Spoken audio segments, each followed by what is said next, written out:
നമസ്കാരം. Raf talks ഫുട്ബോളിലേക്ക് ഏവർക്കും സ്വാഗതം. ഇന്നലെ ബുണ്ടസ്ലിഗയിൽ നടന്ന മത്സരത്തിൽ വിജയം നേടാൻ വമ്പന്മാരായ ബയേൺ മ്യൂണിക്കിന് കഴിഞ്ഞിരുന്നു. എതിരില്ലാത്ത 2 ഗോളുകൾക്കാണ് അവർ ഫ്രീബർഗിനെ പരാജയപ്പെടുത്തിയിട്ടുള്ളത്. ആദ്യം ഹാരി കെയ്ൻ പെനാൽറ്റിയിലൂടെ ബയേണിന് ലീഡ് നേടിക്കൊടുക്കുകയായിരുന്നു.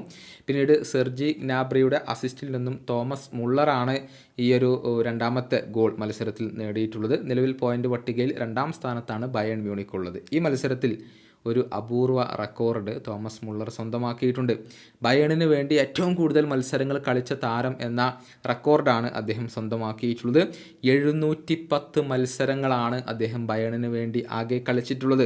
1979 വിരമിച്ച സെപ്പ് മേയറുടെ റെക്കോർഡാണ് അദ്ദേഹം ഇപ്പോൾ പരാജയപ്പെടുത്തിയിട്ടുള്ളത്. അവിശ്വസനീയം എന്നാണ് ഇതേക്കുറിച്ച് ബയേണിൻ്റെ പരിശീലകനായ വിൻസെൻ്റ് കോമ്പനി ഇപ്പോൾ പ്രതികരിച്ചിട്ടുള്ളത്. അദ്ദേഹത്തിൻ്റെ വാക്കുകൾ ഇങ്ങനെയാണ്: അസാധാരണമായ ഒരു നേട്ടം തന്നെയാണ് മുള്ളർ ഇപ്പോൾ കരസ്ഥമാക്കിയിട്ടുള്ളത്. അദ്ദേഹത്തിൻ്റെ ആദ്യ മത്സരത്തിന് സാക്ഷിയായിട്ടുള്ള ഒരു വ്യക്തിയാണ് ഞാൻ. ഇപ്പോഴിതാ 710 മത്സരങ്ങൾ അദ്ദേഹം പിന്നിട്ട് കഴിഞ്ഞിരിക്കുന്നു. തികച്ചും അവിശ്വസനീയമായ ഒരു കാര്യം തന്നെയാണ് ഇത്. ഈ 710 മത്സരങ്ങളിലും തൻ്റെ 100% സമർപ്പിച്ച് കളിച്ച താരമാണ് മുള്ളർ. ട്രെയിനിങ്ങിലും അങ്ങനെ തന്നെയാണ്. അതാണ് ഈ താരത്തെ വ്യത്യസ്തനാക്കുന്നത്, സ്പെഷ്യലാക്കുന്നത്.